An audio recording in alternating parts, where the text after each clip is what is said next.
Thomas. He was going around the church introducing himself to everyone, and he came over and we started talking, and we had one thing in common: politics. I called him my political guru because every Sunday we came to church, I would come and we would always talk politics.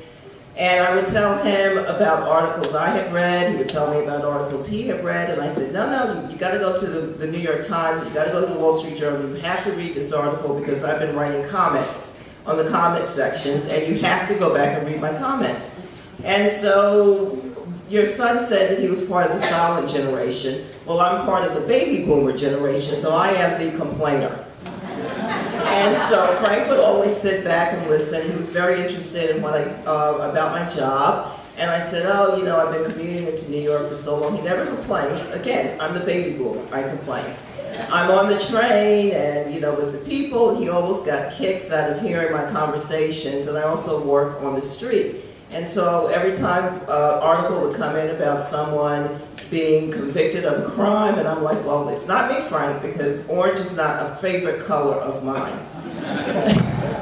And so he would always, every Sunday, especially with the new election coming up, and I would write and call the congresspeople, the senators, and I was always at city council meetings, and he would always say, oh my God, why don't you run for office? And I'm like, well, I don't know if anybody would vote for me. He's like, you would have my vote because you would go in and you would definitely get things done. So on that note, to the family, I would just like to offer my condolences, and I will definitely miss your dad because he was such a nice man, and I was always amazed at how I knew about his parents passing, how that he was able to overcome and did a marvelous life, and I love your mom, and I just want to say again, you have my condolences, and I really will miss your dad, especially with this election coming up, because now I have no one to share all of the information that I have compiled,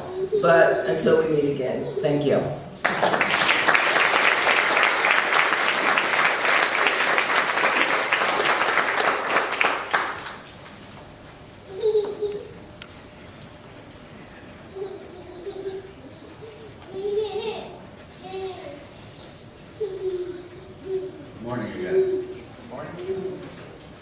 As the senior warden of St. Thomas, I want to say to Diane and Frank's children and all other family members of the Daleks that the family of St. Thomas wraps its arms around you, and we've had our arms around you since Frank passed.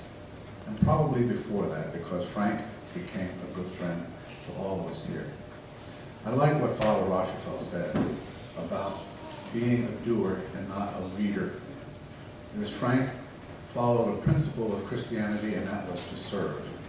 And he served us very well, and we're most thankful for the work that he had provided and the things that he helped us with, particularly transitioning two treasurers in rapid succession. Just a lot of work. Frank was a detail man, and he dug in. He was also very curious. On a personal level, Frank challenged me at times, but the biggest challenge was helping him decide that it was okay for him to run, to be elected to our vestry.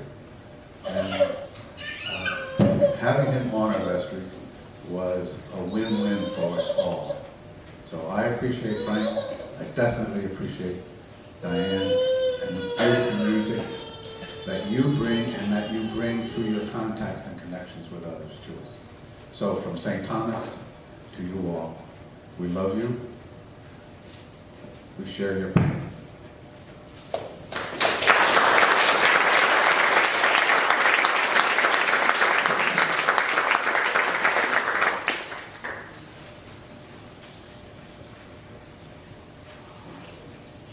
On behalf of the Morris family, we want to say thank you to the Daleks. The Morris family was on the receiving end of Frank Dalek's generosity. After my husband and I spending 3 weeks in Siberia, picking up our children from Azerbaijan. We took a 9-hour flight to Moscow and then another 9-hour flight to New York City, and who was waiting for us but Frank Dolick.